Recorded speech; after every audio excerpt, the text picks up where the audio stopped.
Welcome back to your RPIT YouTube academic channel. First of all, my name is Diksha. I am senior nursing tutor RPIT campus Bastada Karnal. Today I have started the topic Vibrio cholera. So firstly I have objectives of Vibrio cholera. Know the epidemiology of cholera and history of cholera. Know the microbiology characteristics of cholera. ठीक है, आप सभी जानते हो इसकी epidemiology क्या है, कौन सा बैक्टीरिया क्या क्रिएट करता है.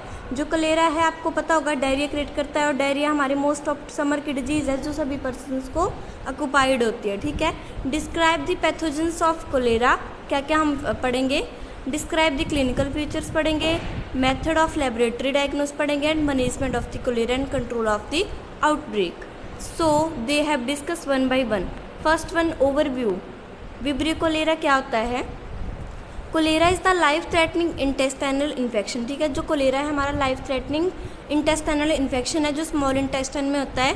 That cause severe secretory diarrhoea. और ये क्या काउज करता है, severe secretory diarrhoea caused by the vibrio cholera which is a comma shaped gram negative rods. ठीक है, तो अगर बैक्टीरिया की बात आए कि पॉजिटिव है नेगेटिव है तो हमारा ग्राम नेगेटिव है. और किस शेप का ये बैक्टीरिया होता है, हमारा कोमा शेप्ड का होता है, रॉड टाइप में. ठीक है, और क्या क्रिएट करता है हमारा diarrhoea. Produce a non invasive enterotoxin और non invasive diarrhoea disease which lead to outbreak and epidemic. ठीक है, आगे क्या बोला गया, it is a water borne disease illness. ठीक है, ये वाटर बॉर्न इलनेस है. वाटर बॉर्न डिजीज है, मीन्स डायरिया लगता है तो क्या है, वाटर स्टूल आता है हमें पर्सनस को. ठीक है, तो वो क्या है, ये वाटर बॉर्न इलनेस है caused by the ingesting of food and water. और किससे होता है ये, कॉन्टामिनेटेड फूड एंड वाटर से होएगा.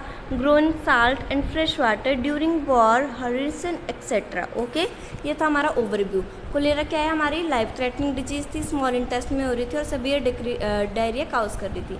Cause by the vibrio cholera which a comma shaped हमारा होता है, ग्राम नेगेटिव होता है, रॉड शेप्ड का होता है.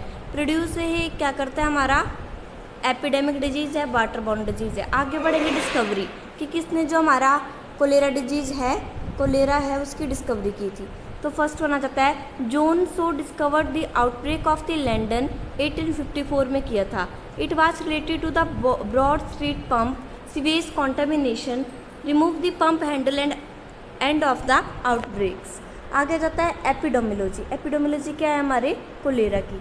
तो vibrio cholera 01 till now to 0139 in Asia only.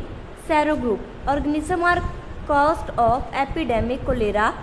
7 major outbreaks. सबसे पहले तो क्या बात करते हैं हम कि ईच ईयर में 3 to 5 million cases result to the 1 lakh death. 1 lakh death हो जाती है, 3 से 5 मिलियन केसेस देखने को मिलते हैं, चाहे बच्चे लगा लें, चाहे बड़े लगा लें, चाहे एडल्ट्स लगा लें. ठीक है, ये मेजर एपिडेमिक डिजीज़ है. ये मेजर हमारी कौन सी डिजीज़ है, epidemic.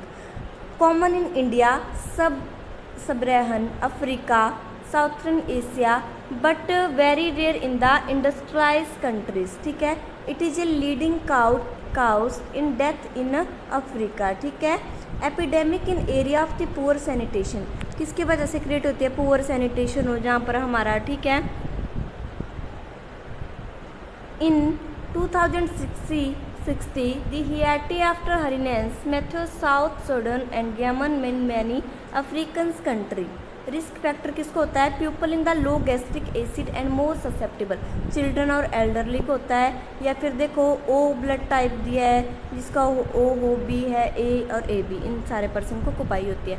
Thank you for the watching my video. Please like and subscribe RPIT YouTube academic channel and continue the topic. Join my second session and don't forget for subscribe. Thank you. Bye bye.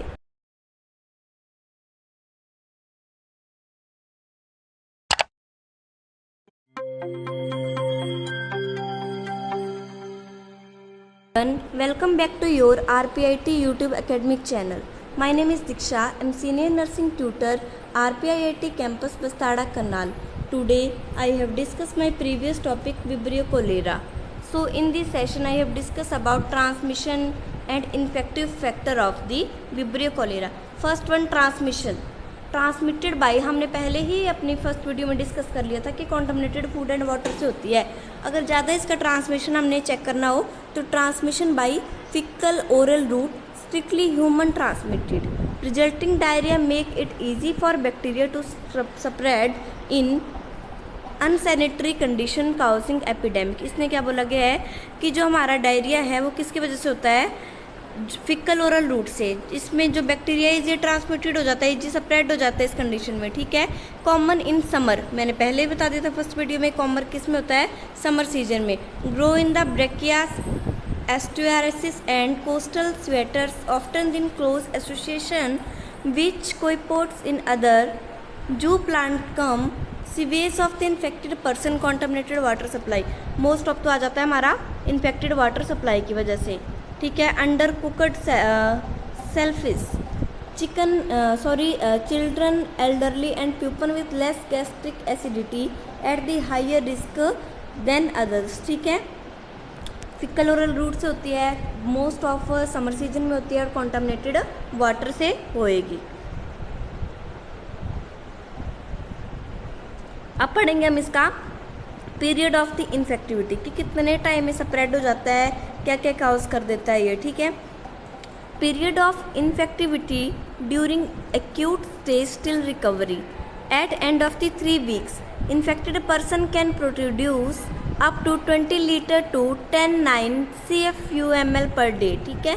And I infection dose not like Shigella. Infection doses 10 to 6 and 10 to 12 colony-forming units due to the harsh environment of the intestine, for example temperature and stomach acidity and bile salt, organic acid in the intestine। इन सारी चीज़ों की वजह से ये हमारी create होएगी condition, ठीक है। आगे जाती है पैथोजेनेसिस फैक्टर।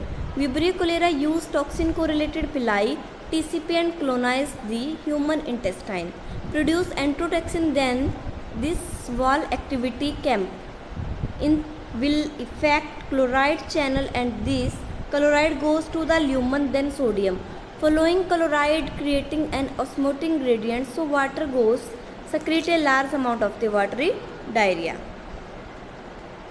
आगे जाता है हमारा क्लिनिकल मैनिफेस्टेशन क्या है, हमारे क्या क्या कर हो जाता है जब डायरिया होता है, क्या क्या सिम्टम्स आते हैं।